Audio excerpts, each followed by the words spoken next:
Hi, everyone, and welcome. My name is John Harkins. I'm the Events Associate for the French American Chamber of Commerce New York chapter, and we are happy to welcome you to our virtual webinar this morning, Job Hunting During Disruption. Just a very quick word about our organization. The French American Chamber of Commerce's mission is to provide the opportunities, experiences, and understanding that empower successful business relationships between and for members. The FACC New York chapter counts a mosaic of 1,000 members representing sectors from tech to food, finance, and other professional services. This webinar, workshop, whatever you want to call it, will last around 45 minutes. Feel free to send in any questions you have using your question function, and we will do our best to get to them at the end. And of course, this session will be recorded, so don't worry about missing a thing. Now, just a very quick word about our speaker today. Emmanuel Cargill has a wealth of 30 years worth of experience as a consultant in recruiting, human resources, market entry, and RTM distribution leadership. He launched HR Partners US in 2015 as a boutique consulting and management firm focused on supporting companies developing their US operation. HR Partners US specializes in retained executive recruiting, HR advisory, HR strategy planning, organization development, talent management, and coaching. I won't keep us waiting any longer. Emmanuel, would you like to take it away? Sure.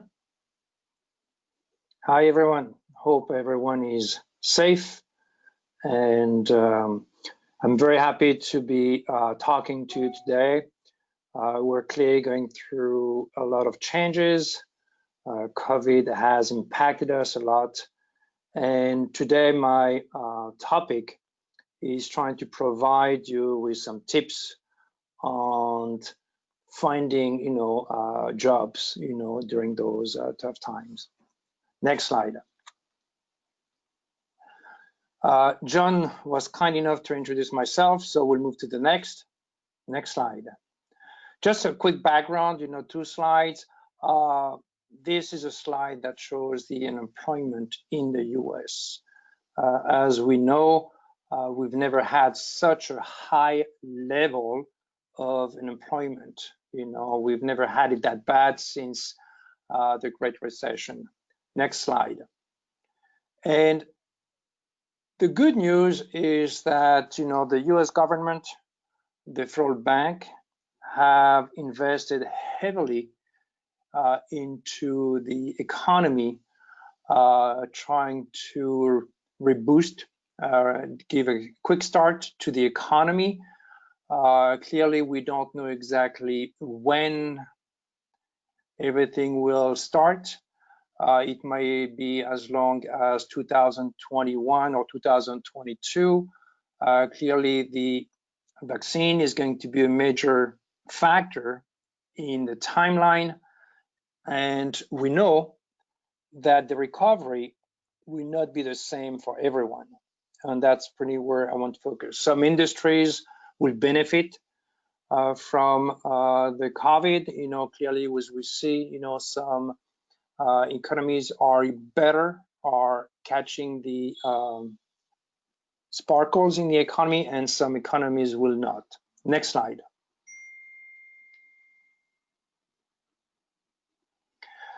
John mentioned, it's a two-way street, so I'm going to present tips, mostly focused on 3 major elements: your resume, CV. Second part is about your profile on LinkedIn and what you can do with LinkedIn. It's a great tool. And thirdly, about interviews. But it's really designed to help you. So I'm going to ask you 2 things. One is, tell John quickly what subject is more important to you, CV, LinkedIn profile, or interviewing, so I can spend more time on it, and put all your questions, and we'll try to give you answers at the end of the presentation. Next slide. So now let's get to it. I'm going to present you different tips, advice. I'm trying to be very practical and pragmatic, so you can get some good tips. I suggest you take a pen or pencil or your computer. I will not have enough time to give you all the details on the how to, I will focus mostly on what you can do with. Okay, next slide.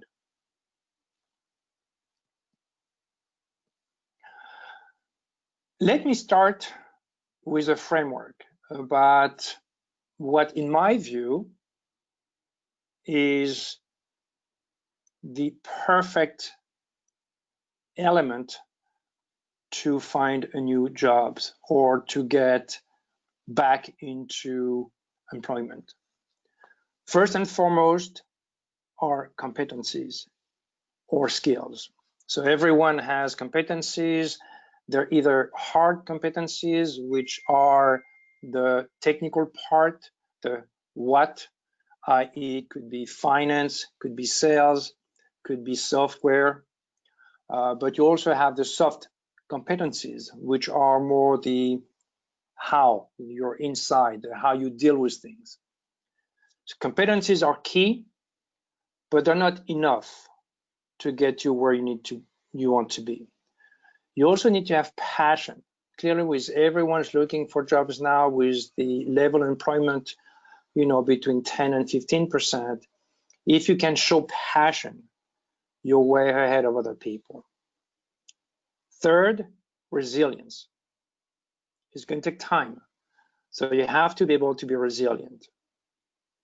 And the last one is emotional intelligence, which is how your social wires, how you react to people, how you react to situations, and how you are connecting with others. It's very important because that's going to make a big difference when you connect with the recruiters or the hiring managers. So again, those 4 elements are, in my view and experience, major drivers in getting a new job. Next slide. First, let's review quickly, the skills that companies are looking for. On a soft scale, the top 5 skills that companies are looking for are creativity, persuasions, which is your ability to convince people, to persuade people, collaborations. No one can work by himself or herself. Everything is done in teams. So companies are looking for people that can easily work with others. Adaptability, clearly with what's happening outside, you have to be able to adapt quickly to new situations. And the last one is emotional intelligence. So those are the top soft skills that companies are looking for. This is based on a survey that LinkedIn did a few months ago. On the hard skills, which is the technical skills that you have here a list of 10. As you can see, a lot of them are more technically tech-driven. You have blockchain, cloud computing, artificial intelligence, scientific computing, and other more classic skills, business analysis, marketing, sales. So I mentioned those because as company basically scan your resume, through their tools, it's important that you are aware of the skills. So if you have them, you can put them ahead in your resume, which we're going to talk about now. Next. Resume. So we're going to have a few slides on the resume. I'm going to give you some general tips on the resume and show you a few resumes. Clearly, if you have any questions, we'll take them at the end. So the first one is about the layout. Many are available on the web. So my suggestion is for you to look into the web. You'll get a lot of different layouts types. They'll depend on, yourself, your type of person you are, the industry you're with. Clearly, if you are a lawyer, it will not be the same type of format as if you are working in tech. Try to find a layout that corresponds to, your industry and your personality. make sure that it kind of stands out a little bit and represents you. In a header, clearly you have to have a name, contact info, email, phone, and please make a link to the LinkedIn profile, okay, and your address. You don't have to have the full address. Most people only use the town now, which is fine. You have to have a summary that provides key information about your experience as well as your top skills. Again, here, very important that you have in your resume all the skill sets that you want to showcase. Remember that a lot of companies, 80% of large companies that use a recruiting software called an ATS, applicant tracking systems, have a functionality that basically parse your CV, basically screens your CV for keywords, and will match those keywords with what the recruiter is looking for. Okay, so if you do not have in your resume the keywords that the recruiter is looking for, it's very likely that your resume will not make the cut. Okay, this being said, clearly you can have more than one resume.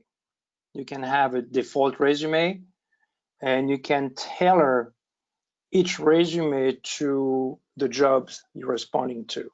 Okay, and basically trying to make sure that you have a good adequations between what they're looking for and your resume. 1 page for junior, 2 page for senior. There is no need to get 3 pages and more, please. Make sure you have, good spelling. And now on the content, for each job, very simple, company name, positions, the timeline. Then you put a 1 or 2 liner on what the company, one line on what the company is. No one knows all the companies, and it's good if you go outside of your industry to tell a little bit about the company you worked for. A 2-liner on what your job was in terms of responsibilities. But the key element is really the next one. For each position you had, please give 4, 5, or 6 accomplishments with results. It's very important that you use some data, some key numbers that some people call KPIs, okay, to showcase the type of accomplishments you were able to deliver. I'll show you some examples. 1 point, your last point, I guess, the CV. Don't put CV as the name of your file because they all look the same when you're a recruiter. So if your name is John Harkins, then call your CV John Harkins CV or John Harkins resume. Okay. Next. So let's look at this resume. It's for Lauren, mid-level. She is a junior person. She has less than 10 years of experience. You can see the layout here. On the header, you have the key informations, the name, her email, the phone number, and the LinkedIn profile. Under that, you have the summary, where Lauren lists, her experience in sales, in the marketing and wine industries, as well as skill sets, which are mostly in terms of sales and business development. When you go further, and you have your professional experiences, again, company name, the time, position, and then, 1 or 2 lines about, she should have 1 line about the company, what the company is. Not everyone knows what Southern Wine Spirits is. It's a distributor of spirits, wine and spirits. She has here, a few lines on what she did, which is good. And then she has under, some accomplishments. Here, just a few words on those. You can see that she has some numbers. Crew, general market, sales within market, 17% within 1 year. She increased sales of Chivas Regal, which is a whiskey, 14%. So you can see she tells exactly that type of outcome she was able to get. Very good. Next. Another example for a more senior person, that person worked for Bacardi Martini, which is another wine and spirits company. So you can see on the resume, and I picked up from a real resume too, one line about the company. It's a global wine spirits company with a portfolio, give the size of the business, 4.5 billion, number of employees, 5,000. Then the positions, and about 2 or 3 lines about what he was responsible for. Could be a bit too long, but here's the key points. 1 line on the company and 2 lines on what he was responsible for. Next. Here's about, again, a slide that shows 2 types of resumes. One is what I call a task-based CV, which is on the left. And on the right is accomplishment-based CV. Okay, so let's look at the task-based. 2 different resumes that I pasted here. So the first one is a senior product marketing manager. And you can hopefully see on your screen, and read.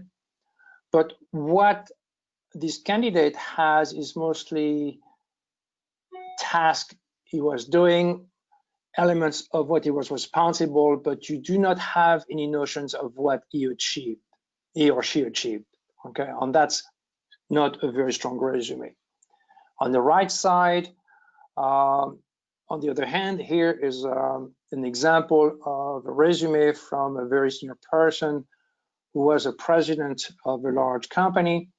And you can see from, the copy, the language, some strong, powerful accomplishments with data points. Here I can read for you: increased group sales by 20%, cumulative 2012-14, so forth. You can see here. So my point here again is, and that makes a huge difference in the recruiter's eyes, is showcase what you did.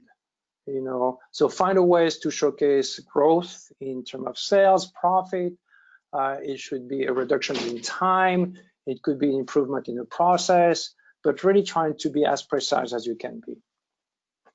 Next. Target list. Second point, very important that you think about the companies that you want to work for.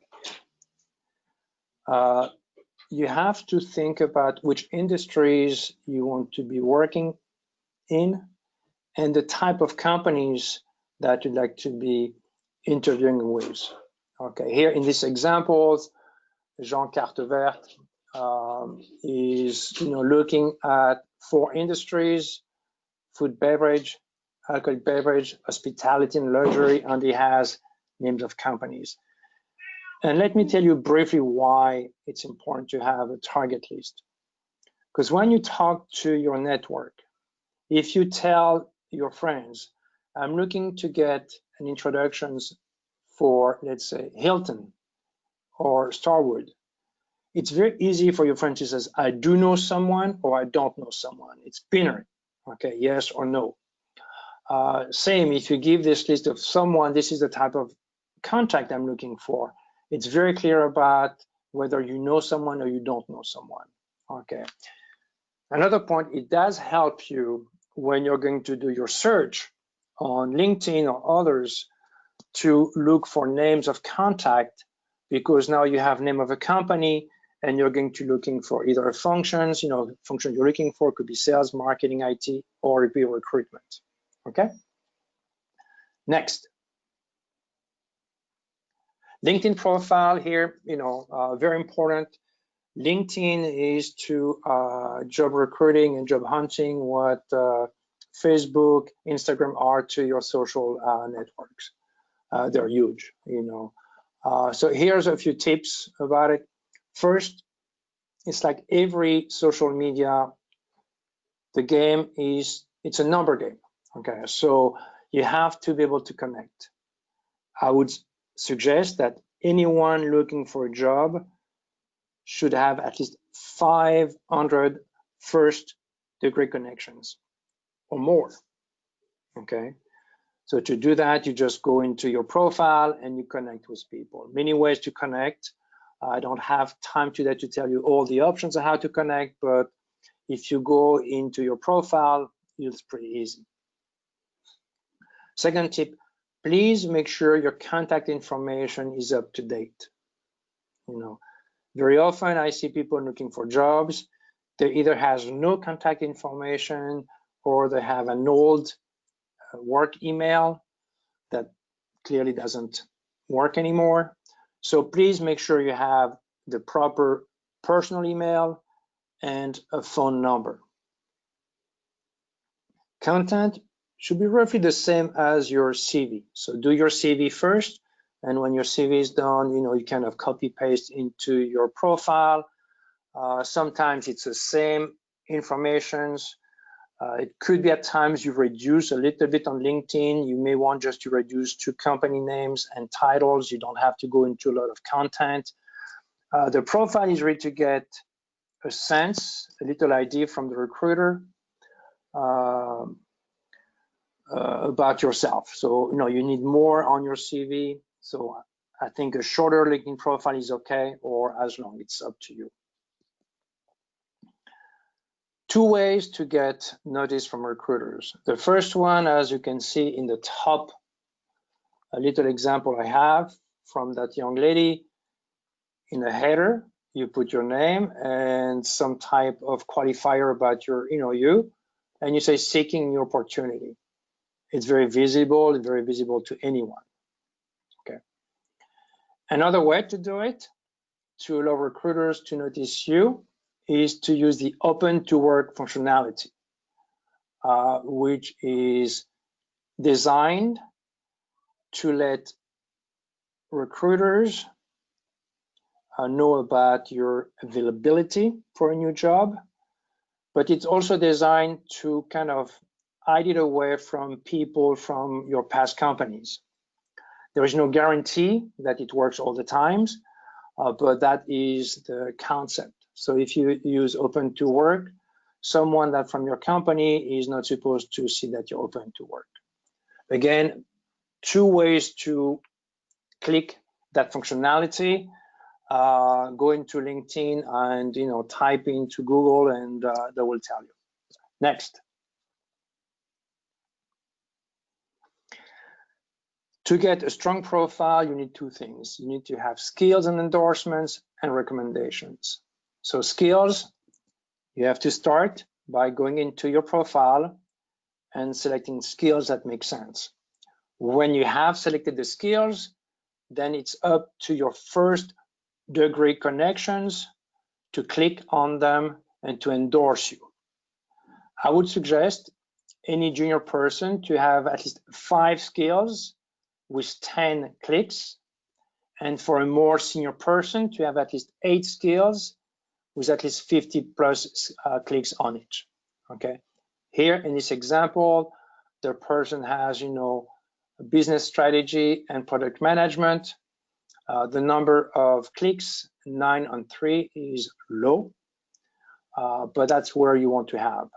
It does help a recruiter when he or she sees your resume to have a sense of validations for your skill sets. Okay, it's a very important element. The other one are the recommendations. So here again, I would suggest, ask for recommendations. You should get hopefully 10. And my rule of thumb is about 2 or 3 recommendations for each job you have. Next.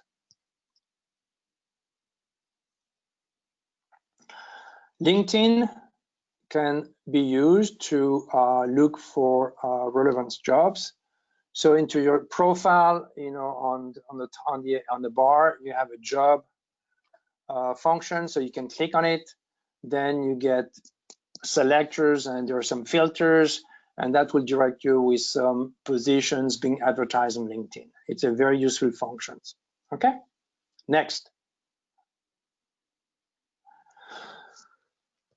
Now we're getting ready for the interview. So you have your resume, you have your profiles, you've been connecting with people, and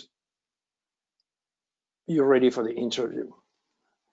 So first things to look for is ask yourself, what is the company looking for?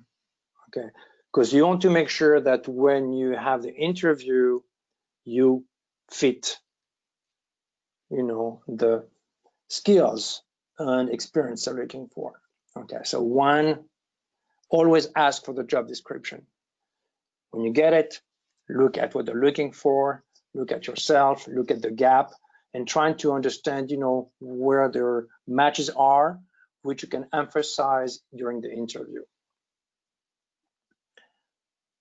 Never go to a meeting with an interview without knowing about the company. That's a dead end. So before you go to any interview, make sure you research a company. You can use Google, you can use the financial reports, you can use LinkedIn, you can ask your friends, but clearly you have to be aware about what the company does, the product line, a little bit about management, a little bit about the culture of the company. Many information is available, but it's very key that you do your homework. Even a pitch. When you start the interview, you're most likely going to have a chance to introduce yourself. So my suggestion is, learn how to introduce yourself. You have 1 minute to give your own pitch. Think about like investors for startups. It's the same. You're a product and you sell yourself. So you can do it. You can learn how to do it well, and you can deliver your pitch. Be aware that a lot of companies now use video for their first interview. So get comfy with it. It's basically the same as a person interview, and think about it as a person interview. Okay, so look into the lens, take the time you need to answer questions. Last element before the interview is about the top 10 questions. I found that most interviewers use the same questions. It's always about, tell me about yourself. What are your strengths?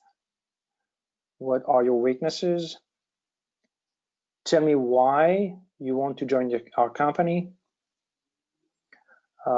So I have, and I'll show you after, developed a list of questions, which I'm happy to give you so you can learn those questions and develop your answers.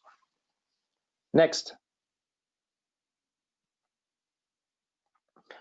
Again, now is D-Day. Okay, so you have an interview on site.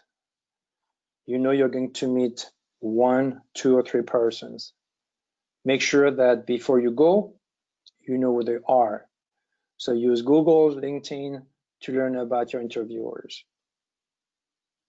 It's also good that when you have a chance to ask questions, you have good questions about the company, questions about the management, questions about the team, questions about your job. It will help you to really better understand, what the positions and company you're going to interview for, but also show interest on your side. Interviews, the more you do, the better you are. So my suggestion is to rehearse, a few times. Do it with your partner, with your wife, with your spouse, with your husband, with your colleagues, with your neighbors, with your kids. You can use your phone video. It's a good way, and you'll see how you look and how you sound on a video. On the interview day, make sure you arrive on time and have business cards, CVs, and just trying to showcase the best of you. They clearly want to hire someone, but they want to have someone that, is happy, go-getter, someone like them. So the day of an interview, my suggestion is just to be at your best, relax, trying to showcase the best of you. And after the interview, always send a thank you note, make sure it's personal, and make sure it's sent within 24 hours. Next. So we're soon going to get into the Q&A, but I wanted to have this information. So if you have an interest, I'm happy to send you a free toolkit where I'll give you a top headhunter list in the US. I'm happy to give you a job tracker. Job tracker is basically an Excel document that allows you to track all your interviews, the meetings, the site you're looking for. It's well developed, and the top interview questions I mentioned earlier. So please send me a note. You have my email here, and I will send it to you. Next. And last information about myself. I do coaching for people looking for jobs. So if you have an interest in going beyond just the toolkit I have, and you want to have help to design an impactful CV and marketing documents, have skills to interview and to be ready to get to your next jobs, I have different options in terms of coaching that I'm happy to cover. Next. So now we get in the Q&A. So I'm going to turn to John. Yes, so thank you for that, Emmanuel. We have a bunch of questions from a range of different topics, from resume, CV to interview. So I think we'll start with where we began the presentation, just a bit about the resume. For the more senior applicants, do you think it's worth just laying out all the different types of achievements, even if it exceeds 6? I would say for the more senior people, my suggestion, as I mentioned, is about, limit to 2 pages. That by itself is going to give you some limitations. Second suggestions is you don't have to cover all the jobs you had since you left high school. For more senior, I would suggest you focus on the last 15 years. So, those are the more relevant positions you had, and clearly the one that you want to talk more about. Should you have more than 6? Yeah, if it makes sense, but you're going to have limitations on, if you had 1 job for 20 years, yeah, you can have more than 6 because you have a lot of time on the company. But I would say in most positions, 3 to 5 is a good answer. Okay. So if we get to the LinkedIn profile, I think that's becoming where the bulk of the questions are. Mm-hmm.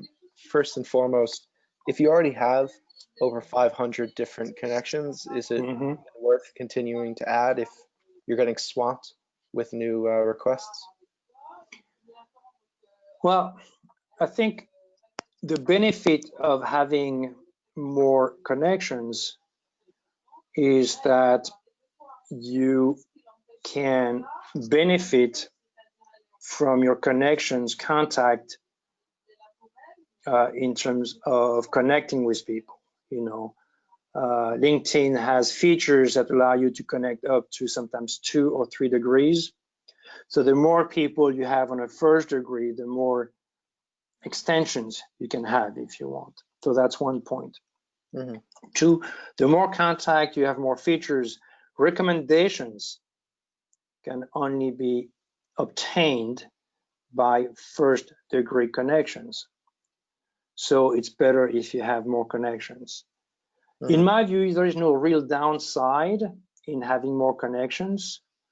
The only thing that you might be aware is that those people on the first degree, unless you block them using some LinkedIn features, will have access to your profile.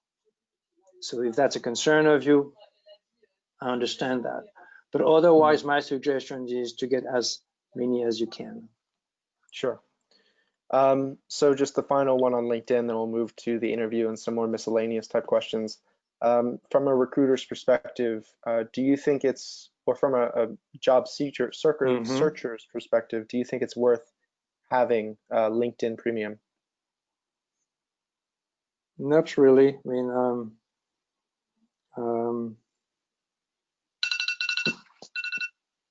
not. I mean, there's sort of more features. I think, you know, if you can afford, it's not a big expense. Yes, but I'm not sure it's worth the money for basic search, I guess. Okay, and just on the interview aspect, do you have any tips on the specific virtual aspect of the interview because of COVID?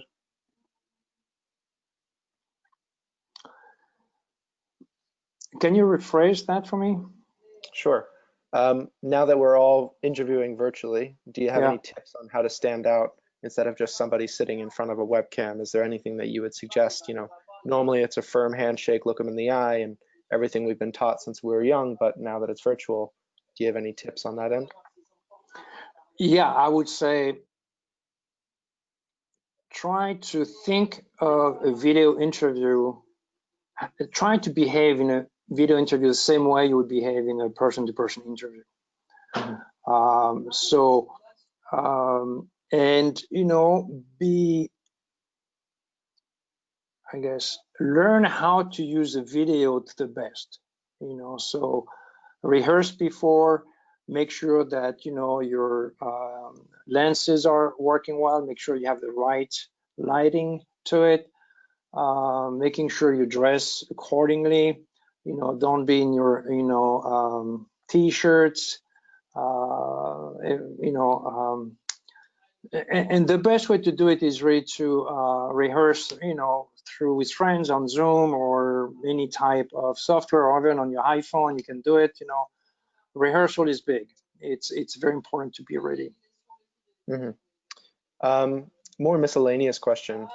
Sure. If you find the name and email of the hiring manager online, do you feel it's worthwhile to send an application directly to them unsolicited?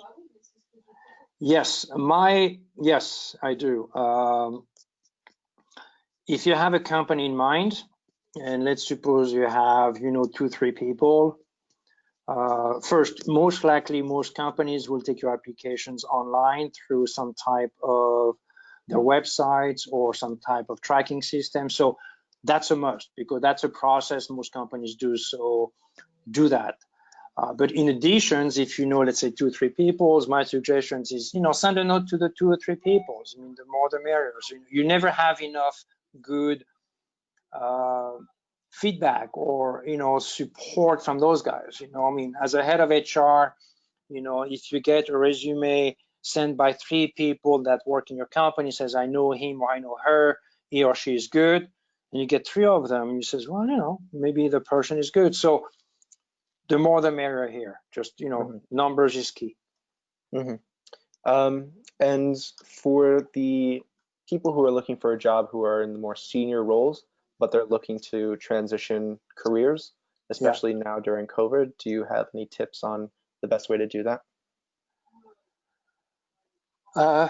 Yeah, I mean, first it's you know, resilience, I guess, is one key word, because it's clearly more difficult to find new positions, you know, when a lot of people are looking for jobs and you are changing, you know, industries or functions or skill sets. So my suggestions here would be to someone is trying to use a time to build some experiences. Could be, you know, paid for, or it could be community based.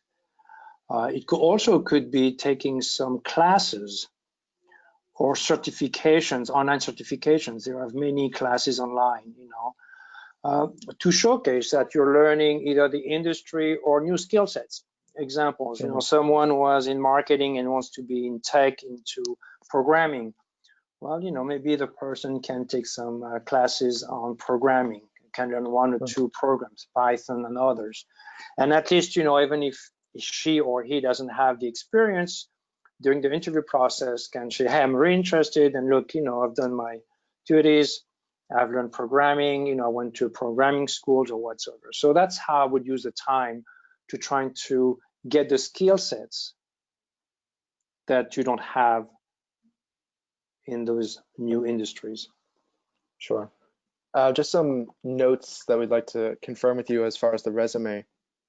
Can you confirm that for an American resume, you are not putting your photo on the resume? Yep. Yes. Okay. Very quick. And do you think it's worthwhile including graphs that showcase the accomplishments, or will the automatic system reject it automatically? Well, so two types of answers here. Make sure the graph, if you use graph, the graph are clear and simple. Otherwise, the ATS get confused sometimes and rejects the CV. Okay, so graph can be very impactful. I've seen some CVs that are really getting your attention. And I would say graph may be relevant into specific industries or specific positions. So if it makes sense, I would say use graph. Again, if I want to be interviewing for a legal position, maybe graph are not the best way. However, if I want to interview for an engineer or programming, it might be very relevant, or finance, so it's case by case. But if you use it and it does make sense to use them for specific positions, then make sure they're clear and simple. Okay. For juniors or people who are just getting out of school, yeah. Do you suggest using a task-based CV if there aren't many accomplishments yet? By default, that's what they're going to end up with.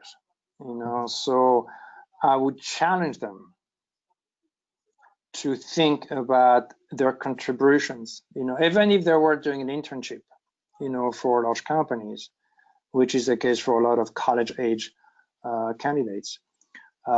Have them think about, what did my task result in?